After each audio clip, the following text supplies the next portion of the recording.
What's going on, everybody? Welcome back to Simple Sports Hub, where we talk all things Washington Commanders football. Hey, man, day one OTAs is here. It's upon us, man. That means that we are getting just a step closer to the NFL season being back. Schedule has been released. Tickets has been bought. Flights have been purchased. So games have been decided on where I'm going to go. Y'all guys saw that. Go check out the last video. You see us go over. You see me go over the schedule, release, and what games I'm potentially going to go to. Me being a season ticket holder, what tickets I'm going to sell. Um, they're still all up in the air. Life be life, and so I don't really know. But hey man, before we get into OTAs, starting, just going over some of the live coverage that the Commanders gave us. We're gonna talk about some roster moves that we heard that we saw come out prior to day one of OTAs. But before we get into the video and before we get into discussion, man, make sure y'all subscribe to the channel, like the video, man. Also drop a comment, man. Tell me what you guys think so far as we enter day one of OTAs. Tell me what you guys think about some of the signings, some of the pickups that we have. And yeah, so just let me know in the comments, man, how you guys feeling about heading into, the second part of the off season, getting into training camp and all those things. Yeah, just let me know. So first up, we have signed D tackle Carl Davis back to a contract. If you know, you know. Carl Davis was previously with us towards the end of the season. Played some significant minutes. Had a couple of good plays that you can kind of point out to. Cowboys game. I think he did play in the Eagles games and in the championship. I think he had a couple of snaps. He was a serviceable D tackle coming in and helped us out a little bit. We signed him back to the roster. The roster gets a little bit more, D tackle depth there.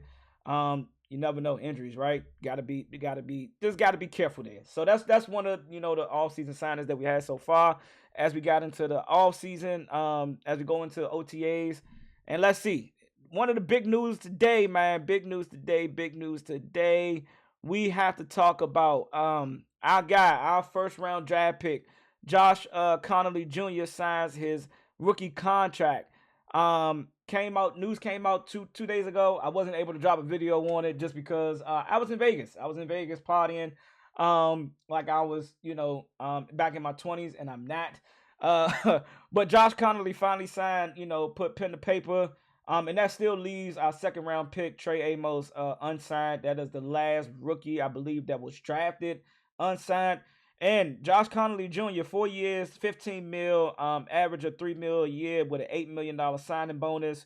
Um, Very fair for a rookie. And if you want to talk more about the signing and him coming onto the team, offensive coordinator Cliff Kingsbury spoke a little bit right before the OTAs and kind of spoke to the signing of Josh Conerly. We already know the big note that he left AP before the draft saying, get Josh Conerly Jr. And he kind of spoke a little bit about that, but also spoke about Josh Conerly joining the team, being drafted, and saying that we need O-line depth, we need help here. But the type of or no, not or, but the type of organization or the type of team that Dan Quinn is building around here is that everything is earned and nothing is given, right? Um, Josh Conley is not being given a starting role. He kind of has to earn that. Now, where that role might be, I know a lot of speculation saying that he is going to be our right tackle, with us trading for the left tackle, Tunsil. So where is he going to play at? Left guard, right guard? I see him. I think we kind of all can, call this out right now. He's going to be a right tackle. He's going to be a right tackle. Now, where Andrew Riley goes, is he going to be a backup guy? Is he going to move into the right guard until Sam Cosmi comes back? We haven't heard much about Sam Cosmi and his potential return time, so we don't know, right? We don't know what's going to happen. It's still left to be seen, how that is going to play out. So Andrew Riley may be moving into the inside, left guard, right guard. Brandon Coleman, now that we got Laramie Tunsil, also played left tackle for us. Played very well, didn't play, he had some moments in the pass block where, that speed rush kind of got to him. And it seems like his footwork is more suitable for as an inside guy. left guard, right guard, it looks like he's more suitable to be playing at our left guard or our right guard position. So that means Allegretti might be taking the back seat, maybe a potential backup for us. And I think he was serviceable too for us last year. I think from a run block perspective, we wasn't good at all. Also, I guess, Brian Robinson, being able to find the holes and being able to make things happen didn't help either. But I just didn't see a push, a good push from our offensive line from a run perspective. I think they all did good in the pass block perspective, and that's across the whole O line. But being able to push D line, man, being able to push guys back, we just didn't seem that good at that front. You get what I'm saying? Like I didn't see a lot of physicality from a run blocking perspective. And having a young guy, Josh Conerly, who can move his feet, we've seen the athleticism, leading up to the draft. We've seen some of his highlights in Oregon. We've seen him be good with his footwork. You know what I'm saying? And that's good as a right tackle. He's going to be able to, fit well in that role. And I know the big, talk was Mike Green, pretty much cooking him. And the Senior Bowl, that's the only play that they showed. They didn't show the other 2-3 reps that he had against him where he kind of like did well.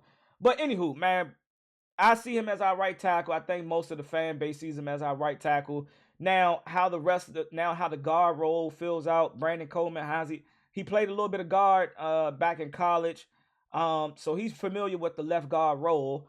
And then now Sam Cosmi. Do Andrew Riley play well starting off the season? Do you just throw Cosmi back in there? You paid him a hefty contract, so I guess you kind of got to see him out there. But hey, man, Dan Quinn has made it known, man. Best, you got to earn it. You got to earn it. So he might not even be starting. Cliff Kingsbury kind of spoke to it. He might be, he might sit for a year or two, and I'm fine with that. I'm fine with that because he also brings depth. So if any injuries happen, which we're praying that no injuries happen, right, as the season go on, going into training camp, we don't have no bad injuries. He can still fit in. He can still be plugged in and be ready to go, right? But again, I see him as our future right tackle. But, congratulations to him for signing the contract. You know what I'm saying? Being able to, do some good things with that little bit of money on that he got coming in. And this is the live look, man. We at OTAs with it. We're going to look at it right here. Look at the OTAs. Look at guys warming up. We see JD. I know one of the big conversations is one of the pictures that's swirling around was JD and showing his arms, man, and saying like, it looked photoshopped to me. I ain't gonna lie to y'all. When I first saw it, I'm like, man, this shit photoshopped. This shit ain't real. This nigga did not put on that much weight. I don't think that he did. But even just seeing him, and I don't know if some of y'all watched the live Commanders YouTube channel when they started off everything. It did look like he did bulk up a little bit in his arms. He still, no Diddy look the same waist down. It don't look like he put on too much weight, but he wearing the sweatpants. So we really don't know. We don't know. He hasn't spoken to it. Nobody in his camp has spoken to, him putting on any muscle mass or, that gonna Mike sign. Oh, okay. All right. There you go. All right. Just overlooked him. But before we get into that, man, we're gonna talk about some of the guys that didn't show up to OTAs. So let's get into it real quick, man. We did not see and I just crazy watching that clip. Watching the live, I didn't see Mike Sanderstill in none of the drills. So I was like, damn, he didn't show up to OTAs. But Mike Sanderstill is there. I just didn't see him. I probably just overlooked him. But we didn't see Laramie Tunsil. We didn't see Terry McLaurin. And we didn't see Marshon Lattimore. Those was three of the big names that we did not see in OTAs, that I didn't see in OTAs. If y'all pointed them out, if y'all see them, point them out. Let me drop it down in the comments that one of those guys was there. And I know the big, I did a previous, video on, Terry McLaurin's contract, and there was speculation that's why he didn't show up. Other speculations, it was personal reasons why he didn't show up. But I think this is a telltale sign that, hey, man, we didn't see him at OTAs. It got to be the contract extension, and it's fine. OTAs is voluntary. It's not mandated. It's not mandatory that he has to be there. Yes, it would be great to see him there. You know what I'm saying? I guess that's good for camera ops and all that kind of stuff. But he's not there. Do he deserve the $30 million? I've already spoken to that. Yes, or whatever the number is, whatever he's asking for, man. I think it's. I get it, right? Like, we're a business first, man. We can't just be paying guys just because he's done good things for us. But that's the total reason why you pay a guy. He's produced. He's shown up. He's been a model citizen off and on the field. He had one of his best statistical year last year with our rookie quarterback. Most touchdowns he's had in a season with us. why isn't he worth the dollar amount that he's asking for? I know he's 30, but he's still producing. Has he shown that he's slowing down? No, because he's taking the top off of defenses all last season. He's still beating cornerbacks with deep routes. So you can't say that, right? We haven't shown he hasn't been hurt. He's been playing, you know, damn near every game since he's been with us. He's not missed a major part of the season due to injury. We want to knock on wood, right? We don't want that to happen. But yeah, man, we gotta understand that yes, he's worth the dollar amount that he's asking for. And it could be they just trying to, keep him out and talk money and talk numbers behind closed doors. I think they're gonna come to an extension that's suitable to the team and to him, and pay him for what he's been able to do for us the last couple of seasons, because that's what you get paid for, not what you're gonna do for us 3 to 4 years from now. You earn your contract by producing during the seasons, previous seasons, not during the seasons up and coming. That's not how contract works. I know y'all know that. I just had to let that be known. But we didn't see him. We didn't see Laremy Tunsil. I think there was some talks or chatters about him also looking for a contract extension as well. Again, it's voluntary. Do we want to see him there? Yes. As he's with a new team, you would think he would be a participant in everything that's going in, building that chemistry, from the day that the trade happened and that he was allowed to be in the facility and around the guys. Yeah, you want to see him there, but is it mandatory? No. So, but I know a lot of fans is going, oh, he's not there. Why contract shouldn't, reflect you showing up and building that? Hey, he's not there. He's not there. Hopefully if it is a contract issue, hopefully they figure it out. Hopefully he can get a little extension. Get him a little bit of money in his pocket. You get what I'm saying? He is one of the top 3 left tackles, if not number 1 from last year's statistical viewpoint. But he's definitely a top 3 left tackle. 1 or 2, arguably, right? I'm not that biased person to say this because he's with us. He's the best left tackle in the NFL. He probably did play like it last year. I thought Mike Sanders still wasn't there, but as you can see in this clip right here, he's standing right there. I just didn't see him. But and who else didn't show up? Yeah, Marshon Lattimore. I'm not sure why he's not there.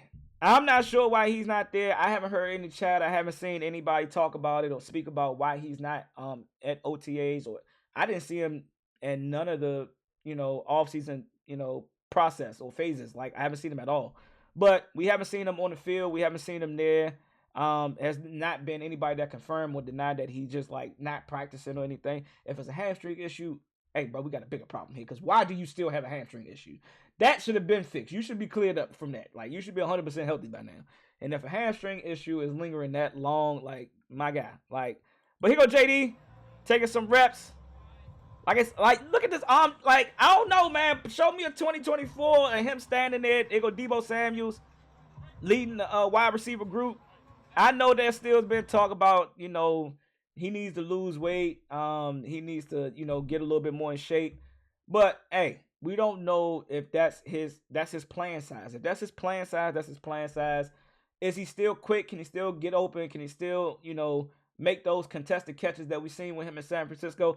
I'm still haunted by old regime bringing in free agents, trading for people, and people coming in here and using us as a melting pot to get your money and then not showing up on the field. So, yeah, I got a question mark next to Laremy Tunsil, Marshon Lattimore, and Deebo trading for these guys. Will Harris. Hey, y'all got to prove me wrong. Frankie Louvu, prove me wrong. What's the DN? Dorrance, Armstrong. Y'all already heard. If y'all seen a lot of my videos previously, man, yes, I do still want to see him turn up, man. He had 10 sacks. He only had 8 with us.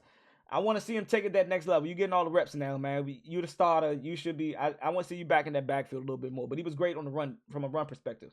From a run-stopping perspective, he did good at setting the edge. So I got to give him credits there. But, yeah, here go Deebo Samuels.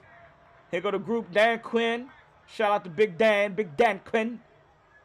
Damn, Daniel. Tyler Owens out there, number 40. You got to change that number, my guy. Got to change that number. McCaffrey wearing number 11 now. I mean, number 12. Number 12. I think he's number 12. Number 12 or 11. I think I just saw it. Number 11. He's number 11 now. All right, what else we got?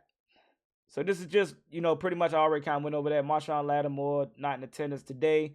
They could be there not tomorrow. Terry McLaurin not there. This is our rookie, Kane Madrano. Get the call from Adam Peters and company, and they let you know you're going to be a commander. Take us back there, man. What was that like for you?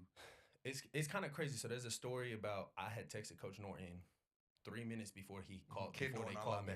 Yep, Ken Norton. So I texted him, and it was just a simple text to come get me. Like, I'm still on the board. Like, I'm falling. I'm like, okay, you know what I'm saying? Like, at the end of the day, this is where, you know, I want to be back with Coach Norton, right? It'd be dreams come true, be prayers answered, and obviously they were answered. So, you know, just being able to text him, and then I get a call 3 minutes later from the Commanders, and I'm like, whoa, this is crazy. Like, thank you, thank you God for answering my prayers. Like, I literally text him and sat there, and I just prayed for a second, and then I got a call. I was like, oh my goodness. And he says, Washington AP got on there. It's like, AP, Washington Commanders. I got an old brew, and I was like, yo, this is crazy. Shout out to Kane Madrano. I'm gonna get his name right. Hey, y'all, I already told y'all, man. I be butchering names. That's just me. I'm gonna get it right though. But if you want to check out his interview, it's on Washington Commanders YouTube channel, man. I didn't check it out yet. It was just a clip that I pulled. But also, what I wanted to go back to, what I wanted to go back to was everybody that's saying that not Brian Robinson, I forgot my point. But anywho, day one OTAs, man, wasn't nothing but helmets and no pads. Guys just doing certain drills, catching drills. We saw Jalen Lane out there. We saw most of the rookies. But back to Kane, my bad. That's what I was gonna say. They were speaking about him doing the live for the OTA review, and pretty much saying that this is going to be a potential hybrid guy. Definitely going to be a special teamer starting off, but can be utilized in the pass coverage. And because his relationship with Ken Norton, being at UCLA and reuniting back with him and with the Commanders, man, it's a match made in heaven. But again, you got to show me. You got to go out there and show me. You got to prove it to me on the field, and we can go from there. Also been talks about Jalen Ramsey. Man, I'm just gonna bring it up here. The cryptic tweet that came out, 5. Does that a sign that he won't come and play with 5? Or is that a sign that he just want to be traded? We don't know. But a lot of people are linking him to us and the Ravens. I haven't saw him linked with nobody else. Again, I would welcome him in here. I know a lot of people say he need to move to safety, right? I don't know about him moving to safety. I think he still got some juice at corner. I think he could still be, a serviceable guy for us. Not saying that Trey Amos can't be our outside guy. Mike Sanders still can't stay inside or play outside cornerback. But one of the other big topics of discussion was Will Harris, our safety position. Like, what are we going to do there? Is Will Harris our, replacement for losing Jeremy Chin? Some people say it's a lateral move. We're not losing anything. He's going to give us what Jeremy Chin can give us. I didn't see a lot of Will Harris. Even when we played him, I wasn't checking for Will Harris. I didn't go back and look at his stats or look at his highlight tape to see what he did. But hey, he's with us. Is Tyler Owens the guy? So it's a major question mark on the defense. Here's the question I pose to everybody.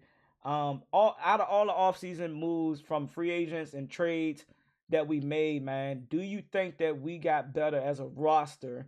Even our rookies, you can throw our rookies in there. I kind of want to pose this question to the fan base. Do you think we got better as a unit together on offense and defense with all the trades, acquisitions, free agent pickups, guys that we signed this offseason? Do you think that we got better on paper? Do you guys think that we got better even on defense? Will Harris, is he an upgrade or equal to Jeremy Chin? Or are we looking at bringing at Tyler Owens, being the guy that we drafted him? Is he gonna take that strong safety spot? You know what I'm saying? It's a battle. I don't think nothing is given. Everything is earned. And I love that spirit. I love that mantra. I love that that's the way that we're going about making guys earn that spot. We already know some guys are just solidified, right? Some guys just stamp that with the position that they're in. And that's cool. But that's my question to you guys, man. Let me know what you guys think. Again, you can answer. Drop it down in the comment. Don't forget to subscribe to the channel. Like this video. Hey, man. Training camp is coming up. We got to get through OTAs. We got to get this. But we almost there, y'all. We almost there. I know this is a dry, man. This is very dry spot in the NFL season. I hate it. I wish that it was some more, football on. At least I at least wish college was starting right now. But it's not. So, hey, we got a couple of more weeks. Let's get through OTAs, man. I'll catch y'all on the next one. Raise hell, baby.